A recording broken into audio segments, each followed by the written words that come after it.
আসসালামু আলাইকুম। সবাই কেমন আছেন? আশা করি সবাই ভালো আছেন। আলহামদুলিল্লাহ, আপনাদের দোয়ায় আমিও অনেক ভালো আছি। আর নতুন আরেকটা ভিডিওতে সবাইকে ওয়েলকাম জানাচ্ছি। এই ভিডিওটা করা ছিল ঈদের 4-5 দিন আগের করা। তো ভিডিওটা আপলোড দিতে পারি না, নানান ধরনের সমস্যার কারণে। আর অনেক বিজিও ছিলাম। আর অনেক বড় বিপদ গেছে আমাদের ঢাকা যারা আত্মীয় স্বজন আছে তাদের উপরে। ইনশাল্লাহ পরবর্তী ভিডিওতে আপনাদেরকে জানাবো কি হয়েছিল। তো আপনাদের ভাইয়া বাজারে গিয়েছিল, তো এখান থেকে 2টা মুরগি নিয়ে আসছে। একটা পাকিস্তানি যে দেশি মুরগিটা, আর একটা ফার্ম মুরগি। তো সবসময় কেটে কুটে নিয়ে আসে। তো যেহেতু ঈদ, সবাই বাড়িতে চলে যাচ্ছে দোকানদাররা, তো যার থেকে আনে সে আর নাই, নতুন লোক থেকে আনা, তো সে আর কেটে দেয় নাই, তার জন্য বাড়িতে নিয়ে আসছে। তো আমি নিজে কেটে কুটে ফ্রিজে রেখে দিছি, রান্না আর করবো না। তারপর পাশাপাশি অনেক কাজকর্ম করে নিলাম। আর যেহেতু সামনে ঈদ, আমার একটা ছোট্ট রাজকন্যা আছে, নিজেরা যাই কেনাকাটা করি বা না করি না কেন, মানে পুরীকে তো দিতে হবে, কারণ সন্তান খুশি থাকলে মা বাবার কাছে এমনিতেই আনন্দ লাগে। সব সময় প্রত্যেকটা মা বাবাই চায় মেয়ের মুখে, মানে ছেলে মেয়ের মুখে হাসি দেখার জন্য, তারা মানে খুশি থাকার জন্য। তো কোনো প্রিপারেশন নাই, কোনো কেনাকাটার করারও ইচ্ছা ছিল না। যেহেতু রাজকন্যা আছে তার জন্যই মার্কেট করতে যাব। তো আমি আর কারিমা ম্যাচিং ড্রেস, বোরকা আর ড্রেস এই মেয়ে দেখতেছিলাম আয়নাতে। আর ও খুশি, মানে কোথাও বের হলে সাজগুজ করতেও পছন্দ করে। আর আমি আপনাদের ভাইকে ভিডিও করতেছিলাম, আমি মানে একটু হাসতেছিলাম মনে মনে আপনাদের ভাইকে দেখে। ও কখনো স্নো দিতে চায় না, মানে আমি বলতে বলতে এখন একটা অভ্যাস করাইতে পারছি। এখন কোথাও গেলে মানে একটু স্নো দেওয়ার চেষ্টা করে। তারপর এই তো রিক্সায়, আর সব সময় যে কাজটা করে আমাদের রাজকন্যা, ও অনেক কান্নাকাটি শুরু করে দেয়। রাস্তায় বের হলে, রিক্সায় উঠলে ওর কান্নাকাটি, এটা লাগবে ওইটা লাগবে, মানে রিক্সা থেকে তো নেওয়া যায় না। ও দোকানে যাই দেখুক না কেন, খেলনা দেখুক, খাবার দেখুক, মানে যেইটা দেখুক ওর লাগবে, কান্নাকাটি করবে।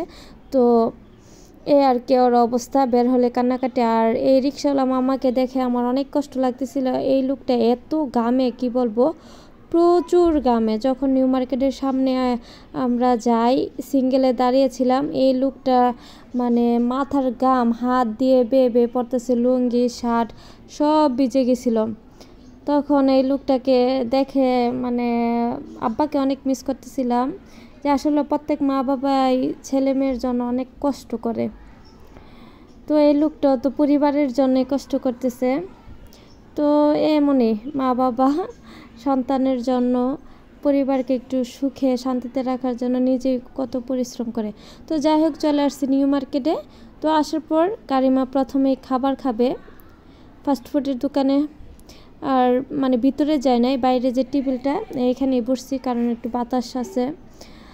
তো কারিমা বার্গার খাবে, আর আমি অর্ডার দিলাম ফুচকা। নিউ মার্কেটের ফুচকা মানে অনেক মজা, আমি শুনেছি, কিন্তু খাওয়া হয় নাই। মার্কেট করতে গেলে দেখা যায় কেনাকাটা এমনি এমনি দেরি হয়ে যায়, আর খাওয়া হয় না। এমনি অন্য কিছু খাওয়া হয়েছে, ফুচকা খাওয়া হয় নাই আজও পর্যন্ত। তো আজকে ফার্স্ট খেলাম, আর অনেক মজা, আমার কাছে ভালো লাগছে টকটা। আর ফুচকা যদি একটু জাল দিত ফুচকাতে, তো আরও বেশি ভালো লাগতো। তো এই আর কি, মা মেয়ে সবাই খাওয়া দাওয়া করে নিলাম টুকটাক। তারপর এই তো কারিমার বায়না, মার্কেটের উপরে ঘুরে টুরে আসছি, কারিমার কাপড় পাই না। তো সিঁড়ি দিয়ে নামার পথে ও খেলনা দেখে বলতেছে, বাবা প্লিজ বাবা এটা দাও, আমি তোমার কাছ থেকে আর কিছু যাবো না, এই অবস্থা। তো কেনাকাটা করে চলে আসছি, রাত্রে বাসা চলে আসছে। আর কারিমা কারিমার বাবার কোলে ঘুমিয়ে গেছে রিক্সার মধ্যে। ও সবসময় মার্কেট থেকে আসার পথে ঘুমিয়ে যায়। তো কি কি কেনাকাটা করলাম, টুকটাক গরিবের কেনাকাটা। তো এটা একটা জুড়ি, কসমেটিক রাখার, লিপস্টিক, তারপর অন্যান্য ব্রাশ সেটগুলো রাখা যাবে এই জুড়িটা। তারপরে এটা একটা কর্নার, আর গোসলখানার ভিতরে রাখা যাবে আর কি। এটার মধ্যে অনেক কিছু রাখা যাবে, লবণদানি, কারিমার 2টা মামপাউট ওর খেলনা। তো নিউ মার্কেট যাওয়ার পর দেখি ডিসকাউন্ট চলতেছিল, তো এগুলা কেনার উদ্দেশ্যে কিন্তু যায় নাই। তো কি আর করার, ভালো লেগেছে আর কিনে ফেলছি। মেয়েরা কিন্তু এরকমই, ওরা টুকটাক সংসারের জিনিস কিনতে পছন্দ করে, একটা কিনতে গেলে আরেকটা নিয়ে আসে, সংসারের নিচেরটা না কিনে। তো কারিমার জন্য একটা জামা নিয়ে আসছি, আর আমার জন্য একটা 3 পিস। তো কারিমার ফুপিও দিয়েছে জামা, ওর দাদুও দিয়েছে। তো এই ছিল আমাদের টুকটাক কেনাকাটা। সবার জন্য অনেক অনেক দোয়া, সবাই ভালো থাকবেন, আমাদের জন্য সবাই দোয়া করবেন যেন ভালো থাকতে পারি সবাইকে নিয়ে। তো আজকের মতো বিদায় নিচ্ছি, সবাই ভালো থাকবেন, সুস্থ থাকবেন, আল্লাহ হাফেজ।